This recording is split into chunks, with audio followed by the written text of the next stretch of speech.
우리 주님께서는요, 이스라엘 백성들이 주의 명절들을 지킬 것을 명령하셨습니다. 오늘 보면 레위기 23장에는요, 교리적으로 유대인들이 지켜야 될 7명절이 나옵니다. 이것들은 주님께서 친히 제정하시고 지키도록 명령하시기 때문에 주께서 그 명령들을 바로 나의 명절, 주의 명절이라고 부르셨습니다. 나의 명절, 주의 명절. 이 7명절에는요, 인류 역사를 향한 하나님의 경륜뿐만 아니라 아주 풍성한 영적 양식으로 가득 차 있습니다. 특히 레위기 3장에 언급된 7명절들의 순서와 날짜는 아주 중요하기 때문에 유의해야 됩니다. 제가 서론 겸 7명절의 아웃라인부터 좀 말씀드리겠습니다. 7명절 가운데 맨 앞에 패스오브, 유월절, 무교절, 초실절, 이 첫 달의 새 절기들은 주 예수 그리스도의 죽으심과 부활을 상징합니다. 그리고 네 번째 명절 펜티코스트 오순절. 오순절은요, 사도행전 2장에 기록된 대로 오순절날 성령 강림을 통해서 신약 교회가 세워진 것을 상징합니다. 그리고 이제 오순절로부터 나머지 세 명절이 있죠. 이 세 명절 사이에는 아주 긴 시간적 간격이 있는데 이 기간이 현재 예표론적으로 교회 시대를 보여줍니다. 교회 시대 동안에는 이스라엘 민족은 한쪽으로 제껴졌습니다. 그리고 교회 시대로 연기되었다는 겁니다. 여러분, 교회는요, 구약 성경에 모형이나 상징으로는 나타나 있습니다. 그런데 교회가 직접적으로 언급되어 있지 않습니다. 그래서 여러분 뒤에 이제 7월 달이 되면 이제 나머지 세 개의 절기가 모두 들어있죠. 이 세 절기, 나팔절, 또 속죄일, 장막절, 이 세 절기는 모두 교리적으로 이스라엘 민족과 관련되어 있습니다. 나팔절은 하나님께서 이스라엘 백성들 다시 모으신 것을 상징합니다. 환난 동안에요. 속죄일은요, 이스라엘 백성들이 환난 끝에 주 예수 그리스도를 바라보면서 자기의 죄와 더러움을 씻어서 정결케 될 것임을 예표합니다. 그리고 장막절은요, 이스라엘 민족이 약속된 하늘의 왕국, 곧 천년왕국에서 안식하게 됨을 상징하고 있습니다. 이렇게 7명절들은요, 구약의 율법 아래서 주어진 것이지만 각각의 명절들은 예표상 하나님의 경륜에 있어서 아주 중요한 의미를 가지고 있습니다. 모형적으로 7명절 안에 교회에 관련된 것들이 등장하기 때문이죠. 그런데 역사적으로 또 교리적으로는요, 이 명절들이 율법의 경륜하에 있는 이스라엘 백성이 주어진 말씀입니다. 결코 이것은 현재 교회 시대에 살고 있는 신약 교회, 그리스도 몸된 지체들이 지켜야 할 명절은 절대 아니라는 거죠. 그죠? 여러분, 골로새 2장에 보시면 주님의 이 명절들은요, 다가올 것들의 그림자다. 그 몸은 그리스도께 속해 있다고 기록하고 있습니다. 골로새 2장 16, 17절 같이 읽어볼까요? 시작. 그러므로 아무도 먹는 것이나 마시는 것으로 인하여 또 거룩한 날이나 월삭이나 안식일로 인하여 너희를 판단하지 못하게 하라. 그것들은 다가올 것들의 그림자이거니와 몸은 그리스도께 속해 있느니라. 여러분, 율법의 경륜 하에서 이스라엘 백성들에게는 먹는 것, 마시는 것에 대한 엄격한 규정이 있었습니다. 레위기 11장에 보시면 돼지고기를 비롯한 대새김질하지 않은 동물들의 고기나 굽이 갈라져 있지 않은 동물들, 땅에서 기는 것들, 또 뭐 오징어나 새우 같은 비늘이 없는 것들, 이런 것들은 부정한 것으로 먹을 수 없었습니다. 율법의 경륜하에서는요. 근데 지금 우리 크리스찬들은요, 레위기의 규례를 따라서 먹고 마시는 것이 아니라 모든 것을 감사함으로 먹고 마시면 된다고 증언하고 있습니다. 왜냐하면 주님께서 깨끗하게 하셨기 때문입니다. 바울에게 증언하고 있잖아요. 그죠? 하나님의 모든 창조물은 선합니다. 감사함으로 받으면 거부할 것이 없다 말씀하시기 때문입니다. 여러분, 율법에 속한 것들로서요, 먹는 음식물이나 안식일, 절기 같은 것들은요, 다가올 것들의 그림자입니다. 그림자란 말은 실체가 있다는 말이죠. 율법이란 그림자의 실체는 바로 예수 그리스도 자신이십니다. 실체가 있으면 그림자는 더 이상 필요하지 않습니다. 근데 교회는 예수 그리스도의 몸입니다. 그러므로 우리는 그림자에 속하지 않습니다. 우리는 율법의 시스템 아래 있지 않습니다. 할례나 안식일이나 절기나 음식 규례나 제사장 시스템, 제사장 체계나 성전 규례 등등 다 그림자들로서요. 현재 그리스도의 몸에 속한 크리스찬들과는 아무 상관이 없는 겁니다. 도리적으로. 그래서 거룩한 날이나 월삭이나 안식일 이런 건 신약의 규례가 아닙니다. 구약에서는 이런 것들이 율법으로 주어졌고 반드시 지켜야 될 명령이었습니다. 그런데 신약에서 우리들은요, 이런 것들로 판단을 받지 않습니다. 너희를 판단하지 못하게 말씀하시잖아요. 이런 것들은요, 약하고 천한 초등 원리라고 성경은 증언합니다. 그러나 이제 너희가 하나님을 안 뒤에 혹 하나님께 알려진 뒤에 어찌 다시 약하고 천한 초등을 돌아가 다시 그것에 속박당하려 하느냐? 너희가 날과 달과 때와 해를 지키니 내가 너희를 위해 헛되이 수고하였을까? 너희로 인해 염려하노라 말씀하십니다. 여러분, 율법주의자들은요, 이런 것들을 가지고서 크리스찬들을 판단합니다. 안식일을 지키지 않는다느니, 율법을 버렸다느니 등등으로 말합니다. 그러나 이런 것들로 아무도 판단하지 못하게 하라는 것이 신약의 하나님 말씀입니다. 여러분, 우리 신약 교회들은요, 로마 천주교가 지난 주간을 홀리 위크, 거룩한 성 주간으로 여기고 고난 주간이니 사순절이니 부활절이니 크리스마스 같은 이런 날이나 절기를 지키지 않습니다. 그 모든 것들이 이교도적 풍습에서 기원한 것이기 때문이죠. 그렇다고 그러한 절기를 지키는 개신교회들을 판단하지 않습니다. 그러한 절기를 통해서 우리 주 예수 그리스도의 탄생이나 십자가의 고난이나 부활 등등 그분의 어떠하심을 깊이 묵상하고 삶에 적용한다면 되기 때문입니다. 다만 그러한 날의 기원이나 절기에 대한 정확한 기원을 알고 있어야 한다는 말입니다. 그렇다면 여러분, 이제 7 명절에 대해서 이제 하나씩 좀 구체적으로 보겠습니다. 오늘은 새 명절만 살펴보고요. 다음 주에 나머지 4 명절을 살펴보겠습니다. 첫 번째, 유월절입니다. 유월절은요, 누구나 잘 아는 명절일 거예요. 여기 보면 5절에 보시면 첫째 달 14일 저녁은 주의 유월절이요라고 되어 있습니다. 우리 달력으로는 지난달 3월이 유대적으로 첫째 달이 됩니다. 유월절은요, 이집트에서 어린 양의 피로 이스라엘 백성들이 구출을 받고 구속받은 것을 기념하는 명절입니다. 유월절은요, 유대 국가의 탄생과 그들에게 있어 달들의 시작이 됩니다. 출애굽기 12장에 그 내용 자세히 기록되어 있습니다. 그달 10일에요, 흠없는 1년 된 어린 순양을 가족 단위로 한 마리씩 골라내어서 그달 14일까지 간직해 두었다가 그날 해질 무렵에 잡아서 그 피를 우슬초에 적셔서 문 위 임방과 양쪽 기둥에 뿌렸습니다. 그리고 어린 양의 고기는 불에 구워서 무교병과 쓴나물과 함께 먹고 그 어느 것도 아직까지 남겨두지 말아야 했습니다. 이들은 이집트에서 떠나기 위해서 허리에 띠를 두르고 발에 신을 신고 손에는 지팡이를 든 채 서둘러 먹었습니다. 그런 내용이 나와요. 이 유월절은 하나님께서 이스라엘 백성들에게 대대로 기념하고 지켜야 될 영원한 규례라고 말씀하셨습니다. 아시다시피 이 유월절 양은요, 세상 죄를 제거하시는 하나님의 어린 양이신 예수 그리스도의 예표이고 모형입니다. 여기 문 위 임방과 양쪽 기둥에 있는 피로 인해서 그 안에 있었던 사람들이 안전했습니다. 동일하게 갈보리에서 흘리신 예수님의 피를 믿는 사람들 역시 지옥의 형벌로부터 하나님의 심판으로부터 구원받게 됩니다.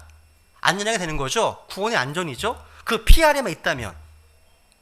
여기 흥미로운 점은요, 문 양옆 기둥과 그 위에 이제 기둥이 뿌렸잖아요. 근데 이 기둥이 제일 높죠? 제일 높습니다. 이는 갈보리에 세워진 3개의 십자가 그리고 그 가운데 가장 높이 서 있는 예수 십자가를 묘사하는 겁니다. 또 이것은요, 또 한 가지는 십자가의 모습이기도 해요. 십자가는 좌우 양편에 피가 흐르는 가운데 머리부터 발끝까지 피가 흐릅니다. 주님께서 이스라엘 집에 어린 양의 피를 뿌리게 한 모습은요, 갈보리 십자가 사건의 현장을 완벽하게 그려주고 있습니다. 그 피를 통해 그들은 죽음을 면합니다. 어린 양의 피는 죽음의 사자로 하여금 그 집을 패스 오버, 넘어가게 하는 겁니다. 이 6월절이죠. 넘어가게 하는 겁니다. 그리고 어린 양의 피는요, 어린 양의 피는 죽음의 사자로 하여금 그 피를 보고 넘어가는데, 이 피는 집 안에 뿌리는 게 아니라 문 밖에 뿌렸기 때문에 집 안 사람들이 보기 위한 것이 아니라 하나님께서 보시기 위한 것임을 알 수 있습니다. 밖에 뿌렸습니다. 갈보리 십자가의 피는요, 내가 보기 위한 것이 아니라 하나님께서 보시는 겁니다. 하나님은 그 피를 보시고 우리를 넘어가십니다. 출애굽기 12장 13절을 보세요. 그 피를 보시고 넘어가십니다. 12장 13절 시작. 그 피가 너희가 거하는 집 위에 있어 너희를 위해 표가 되게 할지니라. 내가 그 피를 볼 때 너희를 넘어가리니 내가 이집트 땅을 칠 때 그 재앙이 너희 위에 임하여 너희를 멸하지 아니하리라 말씀하십니다. 야, 그러니까 어린 양의 피는요, 죽음을 넘어가는 표가 됩니다. 자 보세요. 내가 그 피를 볼 때 널 넘어간다. 내가 그 피를 볼 때, 그러니까 주님께서는요, 네가 선한 삶을 살았기에 그곳을 볼 넘어간다 하지 않으셨습니다. 주님은 너가 깨끗한 삶을 살았기 때문에 널 넘어가겠다 하지 않으셨습니다. 네가 교회에서 침례를 받았기 때문에, 교회에서 헌금을 많이 하기 때문에, 신앙대에서 봉사하기 때문에, 이것 때문에 라고 하지 않으십니다. 주님께서는요, 우리가 무엇을 했는지, 우리의 상태가 어떠한지 보시지 않으시고요, 뭘 보신다고요? 그 어린 양의 피를 보십니다. 주님께서 보시는 것은 십자가에서 흘리신 예수 그리스도의 피입니다. 그래서 나의 죄를 씻기는 뭐밖에 없습니까? Nothing but the blood of Jesus입니다. 예수님 피밖에 없는 거예요. 그렇죠? 그 피만 보시는 겁니다. 내가 그 피를 볼 때, 그러니까 구속의 책 출애굽기, 구원에 있어서 하나님께서 보시는 것이 무엇인지 말씀을 생각해 보세요. 하나님은요, 우리의 돈을 보지 않으십니다. 하나님은 우리의 성품이나 인격을 보지 않으십니다. 하나님은 우리의 정치 성향이나 종교를 보지 않으십니다. 하나님은 우리의 성별이나 나이를 보지 않으십니다. 학력이나 스펙을 보지 않으십니다. 구원에 대해서 말씀하시는 겁니다. 지금 하나님은 우리의 어떤 외모도 보지 않으십니다. 오직 한 가지만 보십니다. 내가 그 피를 볼 때입니다. 그러니까 예수 그리스도를 자신의 구주로 모셔드림으로 그 피가 마음에 새겨져 있는가, 그거 하나만 보시는 겁니다. 제일 중요한 겁니다. 주님은 그 피를 보시면 넘어가십니다. 그래서 우리 구원받은 성도들은 피를 찬양하는 겁니다. 아까 피 찬양했었잖아요. 그렇죠? 어떤 종교가 어린 양을 찬양합니까? 어떤 종교가 피를 찬양합니까? 들어보셨습니까? 성경적 기독교에는 없어요. 그게요. 없습니다. 우리는 피에 대해 찬양하고요, 피에 대해서 간증하고 피에 대해 교제하는 겁니다. 우리가 교제하다 보면 이 안에 피가 흐르고 있습니다. 그래서 우리의 속세의 문제가 해결됩니다. 치유가 일어나는 거예요. 교제하다 보면 교제 끝난 이후에 뭔가 마음에 뭔가 풀립니다. 왜? 그래서 몸된 교회는 피가 흐르고 있기 때문에. 피. 그러니까 예수 그리스도의 피로 우리가 구속받았습니다. 여러분은 예수님의 피로 씻김을 받으셨습니까? 정말 중요한 질문이에요. 윌리엄 부스장은 했잖아요. 거리를 다니면서 당신은 어린 양의 피로 씻음 받으셨습니까? 거리에서 외친 가장 중요한 외침이었습니다. 어린 양의 피로 씻음 받았는지 항상 물으며 다녔습니다. 우리가 선포할 메시지예요. 그게요. 여러분, 6월절 이날 밤이요, 이스라엘 백성들에게 새로운 달이 되었던 것처럼, 그러니까 유대력 1월 1일입니다. 구원받은 그날은요, 우리에게도 새로운 삶, 새 생명이 시작되는 첫날인 겁니다. 기쁜 날, 주 나의 죄 다 씻은 날. 첫날 있잖아요. 구원받은 날, 첫날입니다. 신약 성경에서요, 바울은 이렇게 정리합니다. 6월절이 우리에게 어떤 의미가 있는지를 이렇게 밝혀놓고 있습니다. 고린도서 5장 7절입니다. 읽어볼까요? 시작. 그러므로 너희는 누룩 없는 자들인즉 새 덩어리가 되기 위하여 묵은 누룩을 제거하라. 우리의 6월절 어린 양 곧 그리스도께서 우리를 위하여 희생물이 되셨느니라. 아멘. 그러니까 예수 그리스도께서 우리를 위해서 죽으셨습니다. 6월절 양이 되셨습니다. 그래서 6월절은요, 예수님께서 흘리신 피로 우리가 구속받은 것을 분명히 보여주는 겁니다.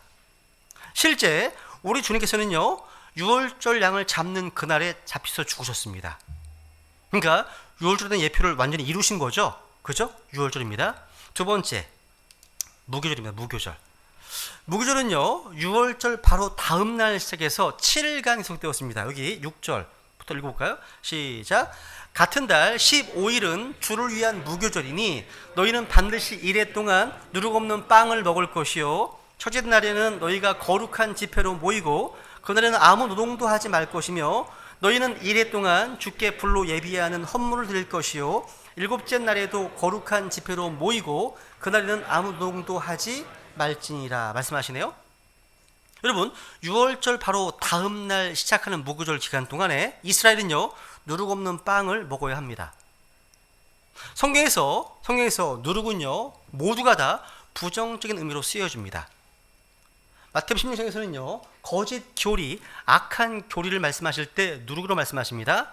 그리고 갈라디아서 5장에 보시면 적은 누룩 하나가, 그러니까 악이나 죄의 가증함을 의미합니다.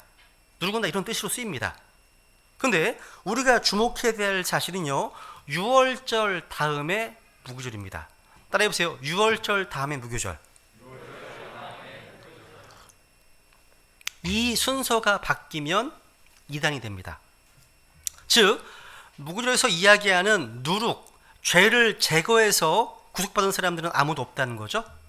먼저 예수 그리스도의 피, 그 피로 구원받은 후에 죄의 누룩을 버리는 겁니다. 이게 복음입니다. 이게 복음이에요. 만약에 무교절이 끝난 다음이 6월절이라면 우리는 우리의 공로로, 우리의 종교 행위로 구원받아 하는 겁니다. 근데 반대로 6월절 다음에 무교절이라는 것은요 구원은 우리의 행위와 상관없이 갈보리 십자가의 보혈로 오직 믿음을 통해 하나님의 은혜로 받는 것을 보여주는 겁니다. 여러분 구원받기 전에는 아무도 죄를 제거하지 못합니다. 죄를 없애버릴 수 없기 때문이에요. 이것은 구원이 없는 종교적인 새로운 출발, 어떤 종교적인 개혁, 이것과 거듭남의 차이예요. 차이입니다. 6월절이 주 예수 그리스도의 피와 죽으심을 예표한다면 무교절은 그분의 피로 구속받은 성도들이 있어 악하고 가증한 누룩을 제거하는 성도들의 거룩한 행실을 예표하는 겁니다. 거룩한 삶을 살라는 겁니다. 그러니까 이런 무교절이 6월절과 간격이 없이 바로 이어지잖아요. 구원은 끝이 아닙니다. 구원은 시작이에요. 성화의 첫 출발입니다. 성화로 나아가야 한다는 거죠. 그러니까 구원 이후에 성화의 삶이 중요하기 때문입니다. 여러분 6월절과 무교절은요 연속해서 붙어 있습니다. 시간적 간격이 없어요. 그래서 신약 성경에 보시면요 6월절과 무교절이 구분되어 있지 않아요. 같이 언급됩니다. 보여드릴게요. 마가복음 14장에 보시면요 누룩 없는 빵을 먹는 첫날, 곧 그들이 6월절 어린 양을 잡는 날에 같이 언급됩니다. 그리고 누가복음 22장에 보시면요 이제 6월절이라는 무교절이 가까이 다가오매 되어 있네요. 6월절은요 무교절의 첫날로 무교절 기간에 포함된 한 기간으로 언급하고 있습니다.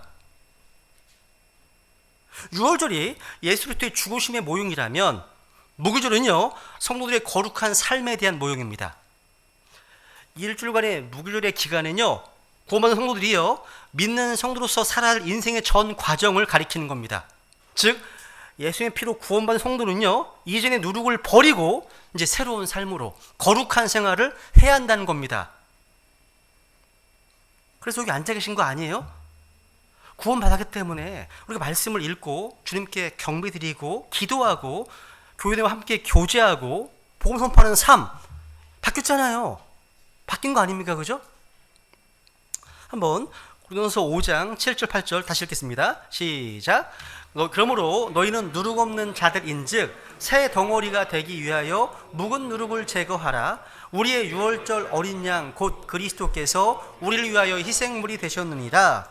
그러므로 우리가 그 명절을 지키되 묵은 누룩으로도 말고 악의와 사악함의 누룩으로도 말며 오직 순수함과 진실함의 누룩 없는 빵으로 하자. 여러분, 우리 성도들은요 누룩 없는 자들입니다. 그리스도 안에서 새로운 창조물로 태어났습니다. 누룩 없는 자들입니다. 우리의 신분이죠. 우리는 예수님 피로 씻음 받았고 또 성령님의 새롭게 하심으로 거룩하게 되었습니다. 이제 그 신분에 부합하는 삶을 살라는 겁니다. 새 덩어리가 되기 위해서 묵은 누룩을 제거하는 건 필수적인 일입니다. 우리 속에 있는 거짓 교리, 육신적인 어떤 죄악 등등은 반드시 제거되어야 하는 겁니다. 유월절 밤에요, 우리 주님께서는요, 이스라엘 백성들에게요, 누룩에 대한 규례를 주시면서 누룩을 빵에 넣지 말고 자기 처소에서 누룩이 아예 보이지도 않게 하라고 명령하셨습니다. 그러니까 어떤 죄를 지을 기회를 주지 않는 겁니다. 이게 지혜로운 거예요. 그죠? 여러분, 유월절 어린 양이 희생물이 된 그 밤에, 그날 밤에 누룩이 없어야 했다면 그 예수님의 죽으심으로 탄생한 신약교 역시 그러해야 한다는 겁니다. 그죠? 야, 우리가 그 명절을 지키되 묵은 누룩으로도 말고 악의와 사악한 누룩으로도 말며 오직 순수함과 진실함에 누룩 없는 빵으로 하자. 이스라엘은요, 1년에 한 차례만 유월절을 지켰지만 우리 성도들은 날마다 유월절이고 무교절을 지켜야 됩니다. 우리는 날마다 십자가에 못 박히신 주님을 기억하고 그분의 피의 능력으로 살고 있기 때문입니다. 그래서 우리는 항상 삶에서 악의와 사악함의 누룩을 깨끗이 제거해야 하는 겁니다. 거룩해야 하는 거죠. 거룩해야 됩니다. 세상이나 거짓 교리들에 오염되지 않아야 되고요, 순결한 삶을 유지해야 되는 겁니다. 이게 그리스도인의 삶인 겁니다. 정상적인 그리스도의 삶이라는 겁니다. 여러분, 여기 이 강단 아래에요, 만약에 제가 어제도 말씀드렸지만 여기에 똥이 있어, 여름철에요. 거름이 있어요, 거름. 그럼 뭐가 막 낄까요? 여기에요, 똥파리들이 막 낄 겁니다. 똥파리들이 막 낍니다. 그죠? 무슨 얘기냐면 우리의 삶이 더러우면, 지저분하면, 부정하면요, 파리들의 대왕 바알세북, 마귀가 꼬이기 시작합니다. 근데 우리의 삶이 거룩하잖아요, 깨끗하잖아요. 그러면 주의 영으로 충만케 됩니다. 주님 기뻐하시기 때문에. 정말 밀접한 연관이 있는 겁니다. 이것이 바로 무교절이 주는 교훈입니다. 이제 마지막 세 번째로 이제 초실절인데요. 초실절. 이 초실절은요, 수확물의 첫 열매 한 단을 드리는 날인데요. 이거 한자어로 굳은 용어입니다. 여기 9절 10절 보세요. 한번 읽어보세요. 시작.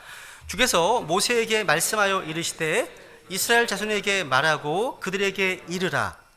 너희는 내가 너에게 주는 땅에 들어가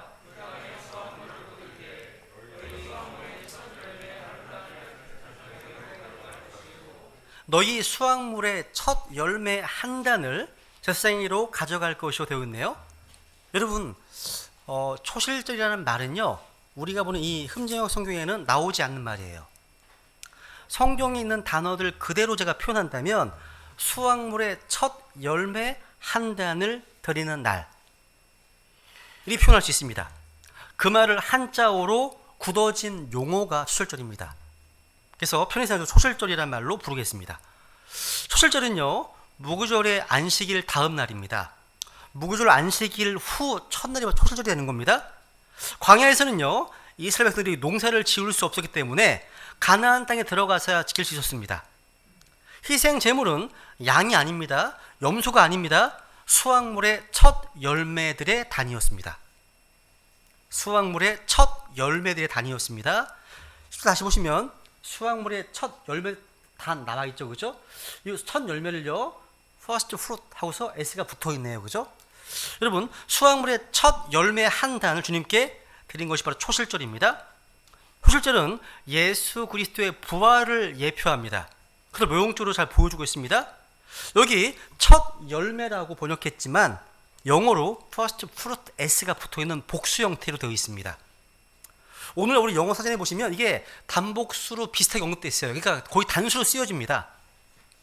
제가 여기서 이제 이 단어가 부활과 관련해서 여러분 사용되기 때문에 조금만 공부해 보면 좋을 것 같습니다.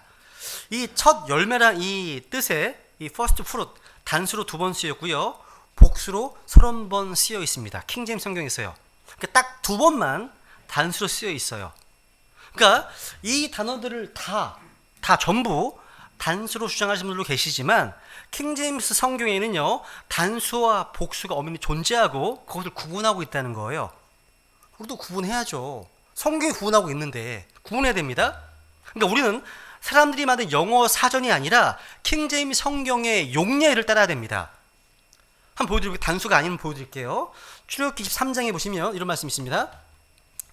너는 내 땅의 첫 열매의 처음 것을 주 내 하나님의 집에 가져갈지니라 말씀하시네요. 첫 열매의 처음 것 되어 있네요. 첫 열매라고 하는 것이 처음 것입니다. 그러니까 첫 열매는요, 땅에서 처음 난 것인데 첫 열매의 처음 것이라고 하니까 첫 열매는 한 개가 아닌 복수형이라는 얘기입니다. 맞죠, 그죠? 오늘 본문에 보면요, 본문에 보시면 첫 열매의 한 단 되어 있죠? 첫 열매들이 한 단입니다. 복수되어 있죠? 그러니까 첫 열매들은 처음 한 개로서 단수를 말하는 게 아니라 한 단입니다. 즉 수확물을 말하는 복수형임을 알게 됩니다. 그렇다면 예수 그리스도의 부활을 예표하는 초실절에서 예수님 부활하실 때 왜 첫 열매들로 언급되어 있을까요? 그분은 혼자가 아니셨기 때문입니다. 보세요 한번. 고린도전서 15장. 사실 이런 내용도 성경 공부 시간에 해야 되는데 지금 15장 20절에 보시면 한번 읽어볼까요? 시작. 그러나 이제 그리스도께서 죽은 자들로부터 일어나서 잠든 자들의 첫 열매가 되셨도다. 고린도 15장은 부활장입니다. 그런데 주님께서요, 잠든 자들의 첫 열매, 복수입니다. 첫 열매들이 되었다고 말씀하시네요. 23절을 보시면 첫 열매인 그리스도요. 그러니까 부활의 순서를 말씀하시면서 첫 열매인 그리스도 할 때 이게 또 복수 형태입니다. 여러분, 소실절은요, 안식일 다음 날입니다. 주 예수 그리스도께서 안식 후 첫날에 부활하셨습니다. 주의 첫날, 오늘. 주에서 부활하셨습니다. 그래서 소실절은요, 예수 그리스도의 부활에 대한 모형입니다. 그런데 말씀해 보니까 예수 그리스도는 한 분이신데 성경은 왜 퍼스트 프루트 S가 복수형을 사용했을까요? 바로 예수 그리스도의 부활은요, 그 시기에 함께 부활한 일이 있기 때문입니다. 그래서 첫 열매 드린 겁니다. 여러분, 주님 부활하셨을 때 주님 홀로 부활하신 게 아니었습니다. 구약 성도들이 함께 부활했습니다. 한번 마태복음 17장 보세요.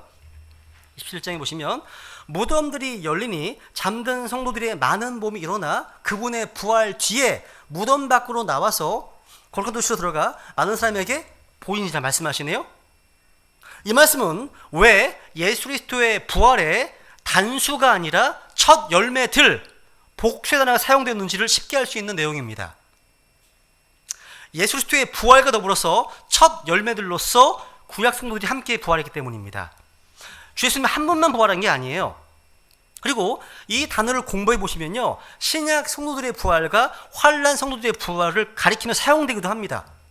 그래서 아까 고린도 15장 23절에 말씀하시잖아요. 그러나 각 사람이 자기 차례대로 되리니, 하나님은 질서 하나님이십니다. 먼저는 첫 열매인 그리스도시고 그 다음은 그리스도께서 오실 때 그분께 속한 사람을 말씀하시죠. 그죠? 그 다음에 누굽니까? 바로 우리 신약 성도들입니다. 그리스도의 부활에 참여하는 신약 성도들의 부활입니다.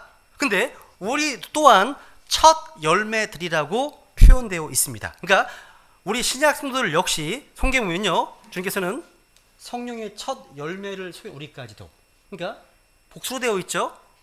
또 야고보서 1장에 보시면 그분의 상징물 가운데 첫 열매 종류가 되게 하십니다 말씀하십니다. 우리 또한 퍼스트 프루트로 언급되어 있습니다. 그것만이 아닙니다. 요한계시록 14장에 가시면 환란 성도들 역시 마찬가지입니다. 보시면 여기 환란 성도들 천자가 등장하죠.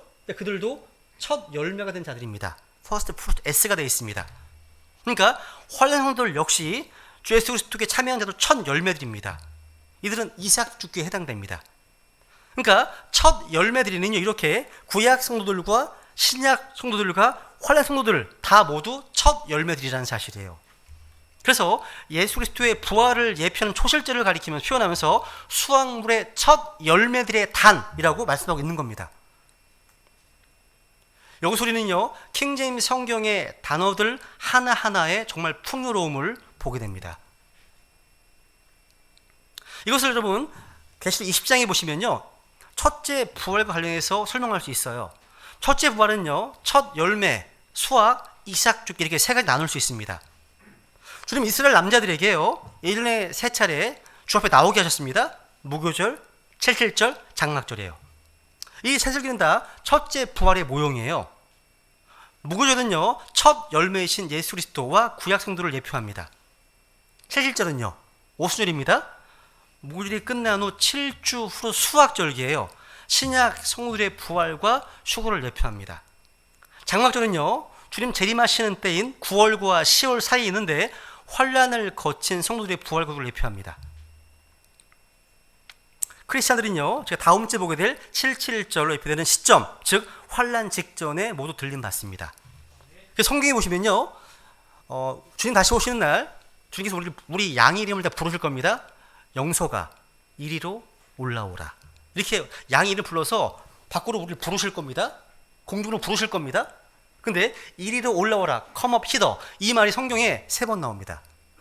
잠언 25장 7절 이리로 올라와라, 계시록 4장 1절 이리로 올라와라, 계시록 11장 12절 이리로 올라와라. 이게 뭡니까? 다 구약 성도 또 신약 성도 환란소 이렇게 3번인 겁니다. 3번인 거예요. 우리는 대환란을 기다리고 준비하는 자들이 아닙니다. 환란 전에 주님께서 공중 다시 오셔서 우리를 데려가실 그 순간을 소망을 기다리고 있습니다. 그죠? 그걸 고대하고 있지 않습니까? 수요일절은 바로 예수 그리스도의 부활을 우리에게 보여주는 절기입니다. 오늘이 4월 4일 천주교나 개신교에서 부활절이라고 해서 여러 교회들에서 예수님의 부활 관련해서 여러 행사라고 말씀을 선포할 겁니다. 그래서 누가 구원받는 걸 기뻐할 겁니다. 기뻐할 겁니다. 여러분, 예수 그리스도의 부활은요, 이 세상의 다른 모든 종교들과 기독교를 구분시켜 줍니다. 누군가 얘기하잖아요. 기독교는요, 다른 종교가 끝나는 데서 시작된다고요. 그것은 바로 예수 그리스도의 부활입니다. 세상의 모든 종교는요, 그 종교를 창시한 사람의 무덤이나 뼈 조각을 가리킬 수 있습니다. 그러니까 즉, 그 종교를 창시한 창시자의 무덤을 우리가 가리킬 수 있잖아요. 찾을 수 있습니다. 근데 만약 사람들이요, 우리 주 예수 그리스도의 뼈를 하나라도 발견한다면 기독교는 무너집니다. 기독교가 무너지는 거예요. 왜? 우리 주님의 무덤은 빈 무덤이거든요. 비어 있거든요. 찾을 수가 없습니다. 그래서 기독교의 자랑, 영광은 뭡니까? 주님의 빈 무덤입니다. 빈 무덤이죠. 여러분, 예수님의 부활은요, 신약 성경에서 4번이나 나옵니다. 4번 나옵니다. 사도행전을 보시면 이것이 사도들의 어떤 설교 핵심 주제였어요. 그래서 사도들이요, 큰 권능으로 예수님의 부활을 증언하니까 큰 은혜가 임했다고 되어 있습니다. 그러니까 바울의 설교 주제는 언제나 부활에 관한 것이었습니다. 어디를 가나 예수님의 부활을 선포했다는 거죠. 너무 중요한 주제라는 거예요. 이 시간 제가 설교를 마무리하기에 앞서서 우리가 선포하는 복음을 다시 한번 여러분에게 전하고 싶습니다. 여러분, 부활은요, 허구가 아닙니다. 역사 속에 뿌리 박혀 있는 분명한 팩트, 사실입니다. 우선 바울은요, 이 부활을 우리가 선포하는 복음의 절대적인 요소로 말하고 있습니다. 한번 다시 읽겠습니다. 시작. 또한 형제들아, 내가 너희에게 선포한 복음을 너희에게 밝히 알리노니 너희 역시 그 복음을 받았으며 또 그 가운데 서 있느니라. 너희가 만일 내가 너희에게 선포한 것을 기억하고 헛되이 믿지 아니하였으면 또한 그 복음으로 구원을 받았느니라. 여러분, 복음이 무엇입니까? 예수 그리스도께서 우리를 위해 죽으셨다? 이 사실만은 복음이 아닙니다. 죽으신 것은 복음의 반죽이 불과한 겁니다. 오래전에요, 어떤 학생이 복음 전도자에게 이렇게 얘기했습니다. 저는 예수님의 죽음을 얼마든지 믿을 수 있어요. 그런데 부활을 믿을 수 없다고. 예수님의 죽으심만 믿고 크리스천이 될 수는 없나요? 이렇게 물었습니다. 전도 이렇게 답변했습니다. 미안하지만 예수 그리스도의 죽으심만 믿고 있는 사람은 아직도 그리스도인이 아니라니 답변했습니다. 왜냐하면 로마서에 보시면 말씀하시잖아요. 내가 만일 내 입으로 주 예수님을 시인하고 하나님께서 그분을 죽음에서 다시 살리신 것을 내 마음으로 믿으면 구원을 받으리니 말씀하시거든요. 이게 무슨 말입니까? 부활을 안 믿으면 구원을 못 받는단 말이에요. 못 받는다는 말입니다.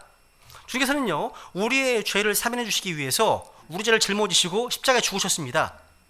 우리의 죄가 용서했던 사실을 어떻게 합니까? 부활을 통해서 알죠. 다 살렸으니까 부활하시지. 그죠? 우리는 우리를 위해 죽으신 예수 그리스도를 믿고 있는 게 아니라 지금 이 순간 살아계신 그리스도를 믿고 있습니다. 근데 만일 여러분이 예수님의 죽으심에 대해서만 설교한다면 복음을 온전히 설교한 것이 아닙니다. 우리는 그분의 부활까지 다 전해야 됩니다. 죽으심, 내진되심, 그분의 부활하심 다 전해야 됩니다. 그분은 살아계십니다. 그분은 살아계시다는 겁니다. 지금 이곳에 함께 하십니다. 아직 구원받지 못한 분이 계시다면 이 선포한 복음의 내용을 기억하고 마음으로 예수 그리스도를 모시면 구원받게 되잖아요. 그죠? 부활은요, 역사적 사실입니다. 사실이에요. 성경은요, 이것이 우리 신앙의 본질이라고 말씀하죠. 본질. 한번 보세요. 15장 14절. 다시 읽습니다. 시작. 또 그리스도께서 일어나지 아니하셨으면 우리의 선포한 것이 헛것이요 너희의 믿음도 헛것이며. 여기 뭐가 강조되어 있습니까? 헛것이랍니다. 헛것이요 헛것이며. 예수께서 부활하지 않으셨다면요, 우리가 오늘 거리로 나가서 전도지를 나누어주고 설교하는 것, 이게 헛것이 된다는 말입니다. 헛것, 쓰레기란 말, 쓰레기, 휴지 같은 말에서 나온 겁니다.